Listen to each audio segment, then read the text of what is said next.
So I'm going to give you some tactical stuff, the real nuts and bolts on how to build a great community. Yeah. But it does come with this. Like this is, if you only do this in isolation, you're going to get a tactical kind of Frankenstein level community that is not as deeply rooted. Now, when he says this, again, just for the podcast listeners, you got to go to the show notes, anikpodcast.com. It's there, the picture, the diagram that he's referring to. Right. But it starts with, again, with you, and then outward, next ring is cause, and then the next 3 rings that are interconnected are this creation, culture, and community. So community piece, like you sent me one of the questions ahead of time that I looked at for sure, and I was laughing because it was like, hey, give us some specifics. Don't tell us just have a great mission. Yeah. And because that's so funny, because having a great mission is actually a thing that you need. Yeah. Right? So it's like, if our mission, again, is, the 1,000 suns, light another 1,000 suns, and we've really aligned with the global goals, which are the UN's global goals about how business can make a difference and leverage business to make a difference in the world. So that is our bigger mission, and that is what members really latch onto. Got it. Because that's something different. And I do think as a company for today, from the 21st century, you need a greater mission, and you need something that you can get people really inspired by. So that's the first thing. And that was, that is a tactical thing, but also a global strategy thing. For example, for us, we want to empower 1 million entrepreneurs by the end of this year, 2019. Yeah, that's a big one. What we mean by that is we want to put 1 million people inside of our platform, so that they have access to this tremendous knowledge. And I would say that we don't reinstate it enough. Yeah. I mean, we all know it. It's the biggest thing in the office. Do you have a scoreboard on it? We have a scoreboard, yes. Okay. We do. We do have a scoreboard, but I don't think we take enough time to talk about it. Yeah. And then also figure out ways that your members can become advocates for it. And we don't promote it to our members. So I like, inside Evolved Enterprise in the book, I talk about impact scoreboards. And I love this idea of, so I was on a panel with Blake Mykowski, who founded Tom's Shoes. Right, and I got to interview Blake and John Mackey from Whole Foods. Okay. And so I'm asking Blake, we're talking about Tom's, obviously, and how he never thought it would be this big. And so, but what he always talks about at that point, it's got, I'm sure more by now, but it was 35 million pairs of shoes that they've given away. So that was their impact scoreboard, right? So everyone on the team knew how many shoes they've given away. Everyone on the outside world had known. And so now they know, as reverse engineered, is that they profitably sold 35 million pairs of shoes. Right? So for you, if it was empower 1 million entrepreneurs, who knows? Like what is that becomes the scoreboard? And maybe there's a way of even like reverse engineering it that was something else as well. Like who knows? Maybe it's 1 million hours of entrepreneurial content that are watched with developing nation entrepreneurs or something like that, right? Like attached to everyone that came on the platform was something else. And we can even talk, more about. I love, brainstorming on the fly. Yeah. We can even say, okay, what would it look like? But then that becomes your impact scoreboard of, we've given away 1 million hours of online content, and now that translates back to what your real metric is that you want. Anyway. I like that. So that's one way of doing it. So that falls on their mission. Language. You talked about like inside jokes. Yeah. So inside language is a key piece of having a community. So in lingo, when you're talking about the co-working podcast, so we call them Maverick moments, and that actually started. So sometimes, a lot of times, the best stuff happens organically, right? So I never had this like an intention. Okay, we're gonna have this language or whatever it is, but Maverick moments came from that very first Baja trip, where at the end of it, we had so many ridiculous like adventures, misadventures, all these things that we called the Maverick moments. I like alliteration. And so at dinner, in between dinner and dessert, I'm like, okay, share a Maverick moment. And whoever had one would stand up and they would share, and we'd all just crack up laughing. And so now we've continued that for 10 years. A Maverick moment. Every single event we do, there's a Maverick moment time that we do usually on the last night. And it's either like a funny thing that happened or a big insight or aha and something like really meaningful, and it's so powerful. So that's one unique piece of language, but there's even more. Like, so there's like Maverick Monday, which is a random thing that occurs on a Monday that if our events do overlap on a Monday, it's a great time for being like, Monday's a perfect day for like most people are like, oh, they're getting back to work, but Maverick Mondays is something completely different. And it could be around impact, it could be around the adventure piece or whatever it is. We also have we call them Maverick multipliers that are within the community, which are usually like people who are either Maverick members or my friends who are like world-class experts, and they will put on events and things like that. We call them Maverick multipliers. So there's a lot of internal language that we use. And probably the biggest internal language that you want to think about as a community is, what am I called, right? So if I said, hey, that guy's a real Trekkie, would you know what I'm talking about? No. Okay. Yeah, okay, so from our, right, exactly. Right. If you're on the in, you know what that is. Apparently Joe likes Star Trek, everybody. All right. How about burner? I'm a burner. Nope. Joe? No idea. Abraham, are you a burner? Jimmy? Well, there's probably two definitions, but a burner is for they attend Burning Man, so they're okay. And like people who attend TED, they usually refer to themselves as TEDsters, and so it's like, what is the language? So obviously Maverick fits really well with you want the whatever follows this, which is I am. And by the way, this is like blank. A really powerful, empowering phrase anyway, or disempowering, depending on your words. I started as a copywriter. It's biblical right there, man. It's totally biblical, right? We need to add a little bit of the burning bush here. But so I am, and this is, I'm going off on a little maybe of a tangent, but it's so powerful. It's like whatever you include after that is what is going to come to pass, and especially with emotion. And so if for us as a community, we want them to say, I am a Maverick.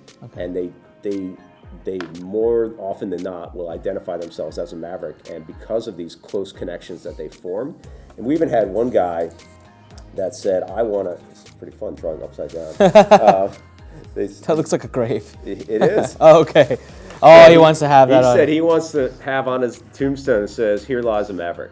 Oh. Like that's a pretty high level of engagement, of identification, and you have it when people want to like tattoo your brand on their arm, and you think about like Harley Davidson, right, or Mac, or Jack Daniels. I know I have a lot of people that tattoo stuff on there, but Harley Davidson for sure. But that's a perfect, so we had at one of our Maverick trips, we had Rich Tierlink, who's the former CEO of Harley Davidson, come. And he shared with us how they built their community, and basically the community saved them, right? They were at, I don't know if you remember this. Yeah. It's a pretty famous like sort of business case study. I think it was in the late 80s. They were pretty much in dire straits of what was going on with them, and their community banded together and like, no, we want this thing to succeed. We want you to stay in business, and that's another thing. Like how our product or service went out of business. And that's how you have to move from being a transactional company to being a transformational company. And this is the evolved enterprise kind of piece. So you keep moving up this ladder from being a transactional company where really you're competing on price or promotion or whatever it is, to being so this is transactional. This is transformational, which is where you want everyone's identity to change based on your connection to them. And that's where this identity, I am a whatever, really starts forming. And then at the highest level is transcending, which is how do you make your business be even more than what a business is? Transcending, like how do you get someone to put your logo on their tombstone? Yeah, maybe. I mean, that to me is the ultimate. We actually had one wedding at a Maverick event, which was pretty awesome. They got engaged and got married on the same event, and wow. And it was a second wedding, right? Second marriage for them both, but just the fact that they didn't wait for their friends, family, right? Their friends and family were kind of pissed off when they came home, but they're like, this is our family. This is who we want to share this with. Yeah. And so that doesn't come from. That's pretty crazy. It comes from intentional, but it also comes with intentionality of what we want to put into it, which is truly serving that community. So we talked about language, we talked about mission, unique adventures, like unique experiences that does bond people together in a deep way, and so. When you bring tribes together for unique things, that's why you'll see like companies like like Vans bought the Warped Tour. So they used to be a big sponsor of it, but then they ended up buying them because they couldn't put something on. When you get people offline in the IRL in real life, like there's something powerful there. There's a big comeback right now for physical events. Like it had died away for a few years, and now some of the biggest brands are running these multi-thousand, like internet marketing brands that are running multi-thousand people events. But I was a recent Facebook post about. This was, I don't remember who posted it. They were comparing Tai Lopez, Grant Cardone, and Gary Vee and their growth based on social media graphs or whatever. And Grant Cardone had the most consistent upward swing. It was just going up and up and up and up. And the rest of the Tai and Gary Vee had like these ups and downs and ups and downs, and trends were weird. And the theme of it was exactly that. They said that it is because Grant, all three of them, Grant's the only one who's consistently doing the events, his own events, and escalating the size of them. His community together. And so, that's interesting. I think we can do a whole nother podcast on events and experiences because I've done quite a few of them, and I have some strong opinions on I think what works, but I think it has to be an experience. Like that's what we used to do. You mentioned early on about meeting Corey at Underground, and if you remember, that was an experience. Like it wasn't just, all right, get on stage, and there's the the little curtain behind everybody, and the little light, and off you go, and go sell us something, right? Just have your PowerPoint and go. Like it was. So every year was a different spy theme. It was, and I can't begin to even tell you how many people are like, oh yeah, I met so-and-so at Underground. They're, an amazing partner or a friend or whatever it was. And I get credit for it. So that's the cool thing about building a community and having a unique live experience is you get credit for something that you might not even have a hand in, but because you created that sandbox for them. And it only happens from having something that's not generic, that's not sort of run-of-the-mill. So do you know this story? And then we'll move on because I definitely have so many questions to ask you, but I got to tell you the story because I don't think you know it. Underground LA, was it? It was West Coast. Where was it? Was there an LA one? There might have been an LA. Yeah, there was one LA one because I had the guy from 24. We had Yes, it was a 24 theme. Yeah. Okay, yes. All right. I have another one. Story about that one. You had the Austin Powers one. Yeah, we did. Yeah. That was. Did I ever tell you about my elevator ride with him? Probably not. He was hammered. Yeah, that would make like sense. Like 6 a.m. It was interesting. But this you don't know. In LA, I came to Underground. This is when my business was really falling apart. Okay, it was at its worst. And you had a speaker. I think he was from the dating space. Mm-hmm. And I don't like sitting in events. I can't. I'm too fidgety. But that one I did. I needed to find a solution to something, and I really felt this calling that by sitting in here, I'll find my answer as to why I'm going broke. And this guy comes up on stage and he says, I mail my list 5 times a day. Right, you're like, what? And I'm looking at this guy like, I'm the email marketer, and I even tell you, you're crazy. He's like, I mail my list 5 times a day. Here's my, whatever, like, and it works, and this and that, and my monetization.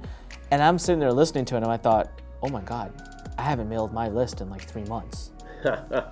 So I had this moment where I ran out of the event and I went to a corner in the lobby and I called up my team and I said, what are we doing? It was because I was off chasing the next big thing and I was ignoring the model that had been working my whole life. And that was the beginning of the fixing because I did begin to. So here's another story of where you're right. I remember that event. I remember it was Underground. I know that was Yanik who put the event on. But it was a speaker who gave me a Golden Nugget. Right. I ran out. I haven't even had a chance to tell you till this day. That's awesome. But I've connected it to you ever since. Yeah. So. Yeah, that's exactly right. And like so many partnerships and amazing things happen. Actually, Amazing was formed out of Maverick, out of two people from there. Like so, that's all cool. sorts of like when you create that sandbox, all these, and then you get the kudos of it. And it's not like, I'm not like, oh, Anik, I made you who you are today because you were at Underground. Like for me, I'm just so joyful that was like an inspiration and and a catalyst for it. Yeah, so these events are really important to have, to me, an experience, to have a way of bringing people together. Some of the other pieces are artifacts. So you see I'm wearing a bunch of bracelets. Okay. So something that it's like if someone sees it on you from far, they're like, Ideally. Okay. So, and people have done this in good way, not good ways, but in better ways and in less great ways where Like they're like, okay, we need something that's going to identify our members. We're going to give them like this little shitty badge. whatever it is, right? It's like, who the hell wants to wear that? Yeah. So we get our members all the time who wear our gear because it's Maverick is cool. It's like a cool name that they want to be associated with, and B, they also want to continue being associated with the people that are part of it. And the gear, we spend a lot of time on design. We take some of the best gear out there from the manufacturers, and then we don't stick like our logo on there like super bold. Sometimes it's real subtle. It could be just our little hand sign, or have Maverick right here or whatever, and we'll have a big design like for our summits. We always have an artist create a unique design for our theme, and then it's encoded somewhere in there, and then usually on the sleeve it'll say Maverick, and people love wearing them. We don't skimp on the quality of the material. Like the t-shirts are super soft, super amazing. I'm looking at the bill, I'm like, do we really? And Sophia's like, yeah, we need it. And, that's great. Yeah, and so that's one of the things. And then also like these bracelets, actually this one was from our last event in Colombia. So this is an emerald to signify Colombia, and I can't remember what the other stones are, but a lot of times we've created these bracelets that are one-offs for every meaningful trip that we do, and then they'll have that, and no one knows that this is a Maverick thing except for them, maybe, yeah, or they just wear it, but they also like this becomes a tangible reminder of what the transformation was that they experienced there. Got it. Right? And so for me, I wear different ones just to signify what I care about. Like this is from recycled plastic that comes out of the ocean. Oh, it's those guys I see on the commercials. Probably for Ocean. Yeah. Yeah, they've gotten really big. I mean, Yeah. This is, talk about an involved enterprise. I mean, they've gotten big, where this is like... Big TV ads now. Are they doing the TV Huge, ads? yeah, all the time. Yeah, all the time. Funny. So, Fox News, all the channels. Yeah, each of these signifies something to me. Like this is a client sent it to me, like he sends it to 10 people that have been impactful in their lives every year, and I'm like, oh, this is really cool. This is like for Pachamama Alliance, one of the nonprofits that we work with in the headwaters of the Amazon. So it's like, I don't wear a watch anymore. I don't wear any jewelry really. It's like that to me is a pretty significant thing. That's cool. And the other artifacts are stickers on laptops. If you can own real estate on places. It used to be like iPhone covers. We used to have a bunch of members that would have Maverick covers on their phones, and now the covers have gotten pretty intricate where we don't have covers for them anymore, but we'll have stickers and we'll have all sorts of stuff, and they want to wear them, and we have, or not wear them, put them on, but then we have little laptop stickers that go on the inside, and they're almost like badges, like if you stick them on the, not in the inside, on the outside of your laptop, and it shows like, these are all the events and places that I've been. Thanks for listening to The Fighting Entrepreneur with your host, Anik Singal.